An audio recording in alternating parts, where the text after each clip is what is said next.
Ba't ako kukupit? Ba't ako kukupit? Kalingap Rob nagsalita na sa mga taong walang tamang pag-iisip tungkol sa pera na binibigay ng mga sponsor, yan malalaman natin yan mamaya.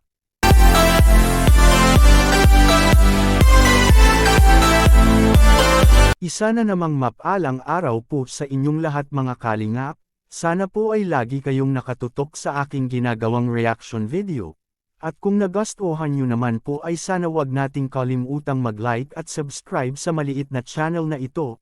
At siyempre wag din nating kalimutang mag-subscribe ng ama ng Kalingap na si Val Santos Matubang at sa kanyang anak na si Kalingap Rob pati na rin kay Ate Edna Vlog. Maraming salamat po. Di na nakapagtimpi si Kalingap Rob tungkol sa isyu na kinukupitan daw ang mga bigay na pera galing sa mga sponsor na para sa mga beneficiary. Pero bago natin ito ipagpatuloy, makitsika muna tayo mga kalingap sa balita na hiwalayan ng dating love team kay Kalingap Rob. Mga kalingap na ang Rockela.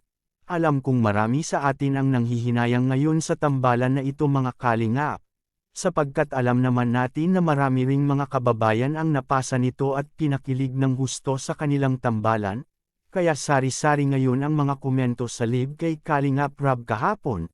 Ang iba naman kaya ito humiwalay na ay dahil ang tambalang Rockela ay kilala na ang kanilang mga pangalan at pwede na itong tumayo at gumawa ng sariling mga channel mga kalingap. Pero kahit ganun common ang nangyari ay maging masaya parent tayo kung ano man ang mga desisyon sa kanilang buhay. Ang mas importante ngayon ay nandyan parent ang ating pinakamamahal na si Kalingap Rob na patuloy pa ring gumawa ng maganda at tumulong sa mga taong nangangailangan niya ngayon.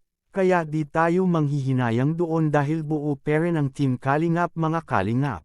Samantala balikan natin ang mga paratang kay Kalingap Rob na kinukupitan daw ito ang mga bigay ng sponsor na pera na para sa mga beneficiary. Grabe tao nga naman na walang magawa sa buhay kung di manghusga na lamang na di maganda para ito'y pansinin.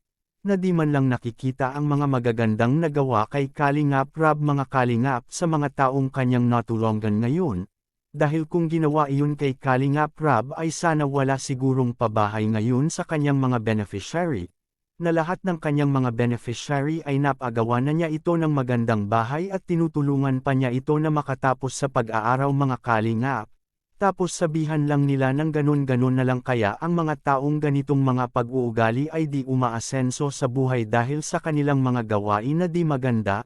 Kaya para sa akin ipagpatuloy mo lang ang inyong ginagawa na magaganda Kalingap Rob. Marami ang nagmamahal sa iyo at umaasa sa inyong tulong ngayon. At ito pala ang sagot kay Kalingap Rob sa mga taong nagsabi sa kanya ng ganon. Makikita po natin sa video. Hindi naman namin kayo dadayain. Inaari namin yung ba't ako kukupit? Bakit ko kukunin yung para sa inyo? Diba? Kasi unang-una may sinasahod naman ako sa channel na to. Diba? Kasi yung para sa inyo is para sa inyo talaga yan. So, magtiwala kayo sa amin. Yun lang naman yun. Maghintay. Kayo mga kalingap anong masasabi nyo ngayon sa mga taong nagsabi kay Kalingap Rob ng ganun na lang? Please comment and God bless us all.